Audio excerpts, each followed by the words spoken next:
Bentrokan sengit antara Armenia dan Azerbaijan, tepatnya perang di wilayah Nagorno-Karabakh terus berlanjut dan tanpa ada prospek untuk berakhir.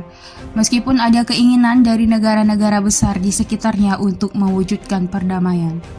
Bulgarianmilitary.com memantau perkembangan harian peristiwa di wilayah tersebut dan menyajikan sejumlah informasi tentang perkembangan konflik. Pada 13 Oktober 2020, drone buatan Israel dikabarkan jatuh di wilayah Iran. Berita itu dikonfirmasi oleh sejumlah kantor berita Rusia dan kantor berita negara Iran, IRNA. Satu-satunya hal yang dilaporkan sejauh ini adalah penyelidikan yang sedang berlangsung oleh otoritas Iran atas kepemilikan drone antara Armenia atau Azerbaijan. Berdasarkan foto yang dibagikan di internet, terlihat jelas itu adalah drone Harop buatan Israel. Menurut laporan Bulgarianmilitary.com, hanya Azerbaijan yang boleh menjadi pemilik drone itu. Sudah bukan rahasia lagi Israel memasok senjata ke Azerbaijan dan pemerintahan Presiden Ilham Aliyev. Patut dicatat Iran telah berulang kali menuntut berakhirnya konflik Nagorno-Karabakh, tetapi juga telah secara resmi memperingatkan kedua pihak yang bertikai untuk tidak melanggar wilayah udara atau integritas teritorial Iran.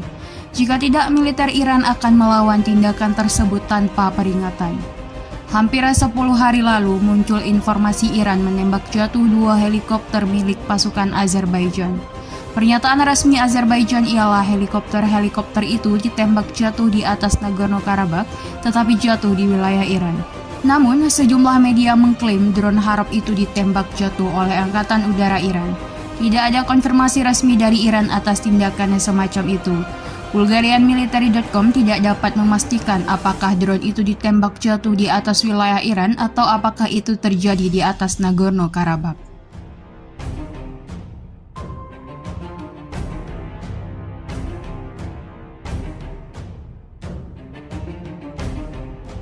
Jaringan TV Rusia, RAIN, mengklaim pemerintah Israel terus mempersenjatai pasukan Azerbaijan.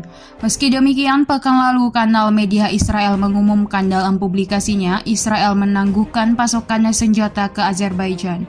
Mahkamah Agung Israel mengumumkan dalam siaran pers khusus, Israel tidak memasok senjata ke Azerbaijan. Hal itu terdengar sangat kontras dengan latar belakang jatuhnya pesawat nirawak Israel. Bukan rahasia lagi dan tidak ada yang percaya Israel tidak memasok senjata ke Azerbaijan. Namun, rahasianya Azerbaijan adalah klien Israel. Seringkali ketika Israel membuat kesepakatan senjata tidak ada informasi tentang pengguna dan seringkali pengumuman informasi tersebut disertai dengan kalimat Israel menjual produk ini ke suatu negara di Timur Tengah di Asia. Israel adalah salah satu pemasok senjata terbesar tidak hanya di kawasan tetapi juga di dunia. Menurut pakar militer internasional, selama 5 tahun terakhir Israel telah menandatangani kesepakatan senjata dengan Azerbaijan senilai 740 juta US dollar. Hal lain yang juga perlu diperhatikan adalah fakta yang akan mendukung gagasan jaringan televisi Rusia. Israel terus memasok senjata ke Azerbaijan. Beberapa minggu lalu, beberapa pesawat pengangkut kargo terbang dengan rute baku Tel Aviv untuk mengangkut senjata ultramodern, seperti yang diumumkan oleh sejumlah media lokal.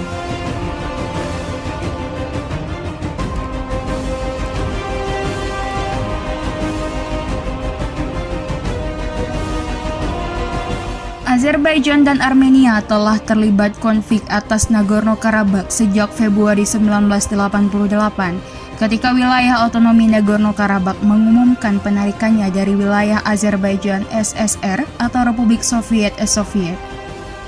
Selama konflik bersenjata 1992 hingga 1994, pihak Azerbaijan kehilangan kendali atas Nagorno-Karabakh dan 7 wilayah yang berbatasan dengannya.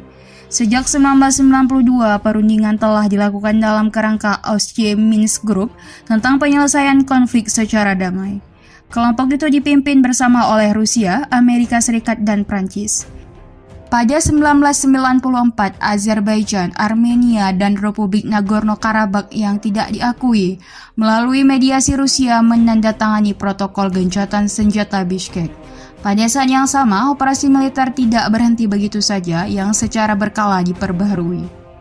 Dilansir dari Bulgarian-Military.com, Menteri Luar Negeri Rusia Sergei Lavrov dalam pertemuan dengan Presiden Azerbaijan Ilham Aliyev tahun lalu menyerukan retorika yang akan bertentangan dengan prinsip-prinsip fundamental yang didukung oleh kedua belah pihak dan diabadikan dalam piagam PBB dan undang-undang terakhir Helsinki ketika menyelesaikan situasi Nagorno-Karabakh.